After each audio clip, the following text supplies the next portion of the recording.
Olá, neste vídeo eu vou mostrar para vocês o que é o Spring Data JPA, mais popularmente chamado como de Spring Data JPA. O Spring Data JPA é um framework que fornece uma abstração completa sobre a camada de acesso a dados em uma aplicação Java. Essa abstração, ela permite manipular e recuperar dados em uma base de dados. O objetivo dessa abstração é reduzir significativamente a quantidade de código padrão necessário para implementar essa camada de acesso a banco de dados. O que seriam esses código padrão? São aquelas funcionalidades que nós implementamos de inserção, edição, deleção e busca em banco de dados. Por exemplo, buscar uma entidade no banco de dados pelo seu ID. Por ser uma camada de alta abstração, o framework Spring Data depende de uma implementação de JPA, como por exemplo o Hibernate. Ou seja, significa que ela atua sobre a camada de persistência JPA e depende exclusivamente de uma implementação da especificação JPA e de uma implementação da especificação do JDBC.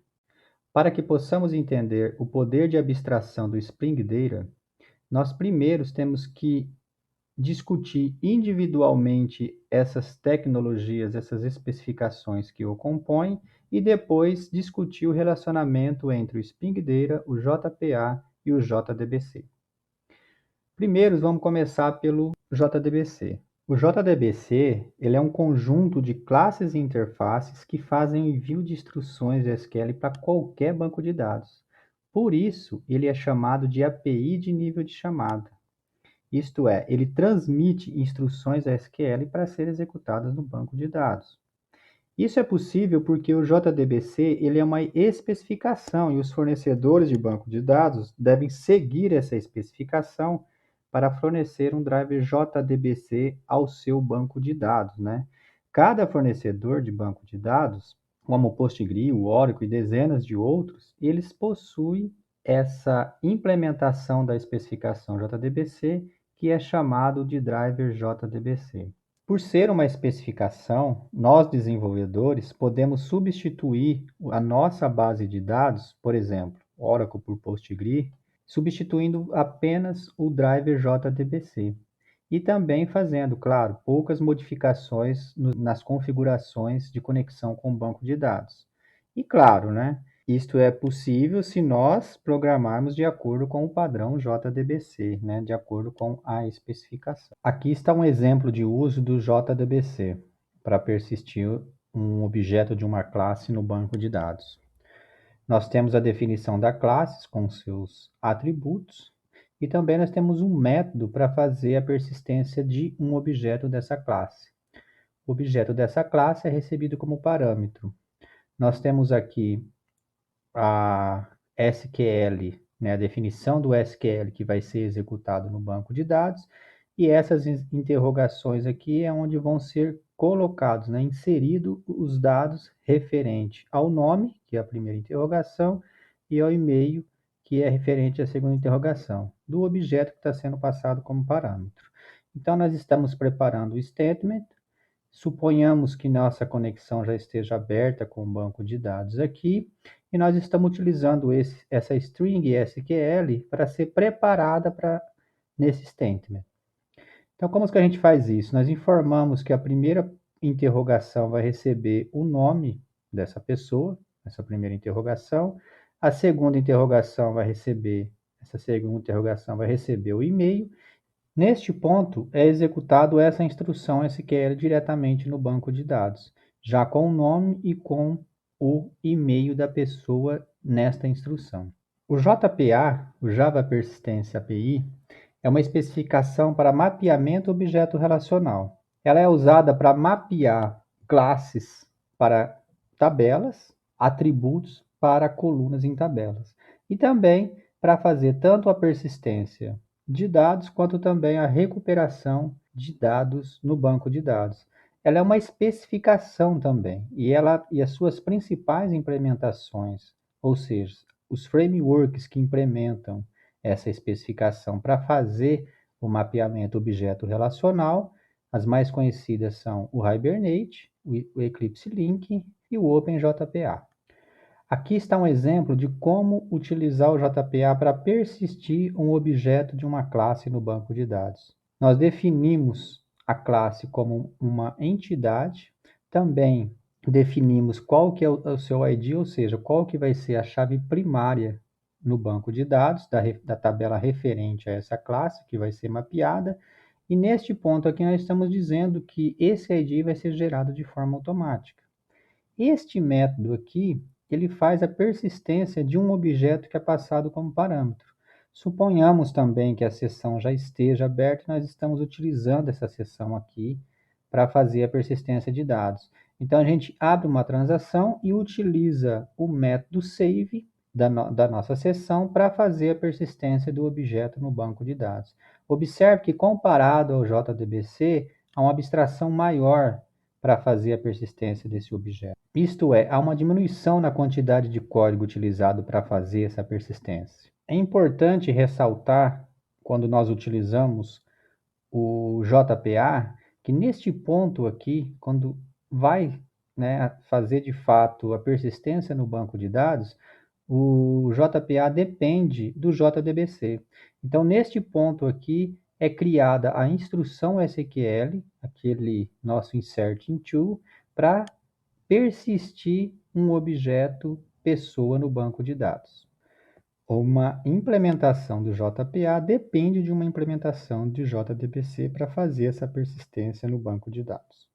O Spring Data JPA é um framework de persistência que fornece suporte a repositórios JPA. O que são esses repositórios? Eles são um conjunto de classes e interfaces que definem métodos de manipulação de banco de dados, como, por exemplo, salvar, alterar, remover e fazer consultas no banco de dados.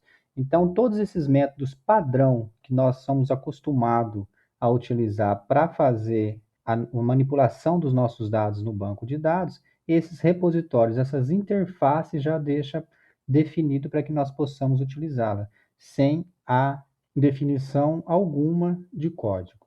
Por exemplo, este trecho de código mostra como nós persistimos o mesmo objeto pessoa que a gente está persistindo desde o JDBC, JPA, mas agora com o Spring Data. Nós também definimos uma entidade, nós anotamos aqui essa nossa classe como entidade, da mesma forma como nós fazemos utilizando o JPA. E depois nós criamos uma interface referente a essa nossa classe e estendemos uma das interfaces do Spring Data. Neste caso aqui, nós estamos estendendo a interface JPA Repository. Quando nós estendemos essa interface, nós temos que definir para qual classe esse repositório vai ser criado, né? E dizer que tipo de dado que é o ID dessa classe que está sendo utilizada, para que esse repositório seja criado. Então, a nossa classe pessoa, ela tem um ID que é do tipo long. Definido isso aqui, basta nós apenas utilizarmos uma referência do nosso repositório que foi definido e utilizar todos os métodos, e nós podemos utilizar todos os métodos padrão que está definido para este repositório. Então, esse repositório que nós criamos, que estende o JPA Repository, ele tem os métodos salvar, alterar, remover, excluir, buscar por ID, ou seja, todos os métodos padrão que nós utilizamos para manipular os dados no banco de dados. Então, basta nós chamarmos um método do nosso repositório e passar um objeto para que, neste exemplo aqui, ele seja persistido no banco de dados. Então, note que o nível de abstração vai aumentando cada vez mais. É importante ressaltar que o Spring Data ele depende de uma implementação da especificação JPA, que por sua vez depende do JDBC para fazer a persistência no banco de dados. No final das contas, esse método save aqui, passando por toda essa hierarquia entre as tecnologias, ele vai ser transformado aqui entre o JDBC e a nossa base de dados com aquela instrução insert into do SQL, executada pelo JDBC em questão. Em uma aplicação real, Java, nós implementamos a nossa camada de persistência com Spring Data utilizando essas três tecnologias. O conjunto de interface repositor implementado pelo Spring Data, uma implementação da especificação JPA que pode, por exemplo, ser o Hibernate, e uma implementação de um driver JDBC, que neste exemplo aqui estou utilizando o PostgreSQL JDBC Drive. Por quê? Porque nós estamos utilizando o banco de dados PostgreSQL. Se nós estivéssemos utilizando, por exemplo, o MySQL, nós estaríamos utilizando o JDBC Driver do MySQL. O Spring Data JPA, ele integra o JPA no Framework Spring e fornece interfaces de manipulação de dados que reduz significativamente a nossa codificação na camada de persistência. Ele permite nós utilizarmos o JPA e o Hibernate de maneira fácil na camada de persistência da nossa aplicação.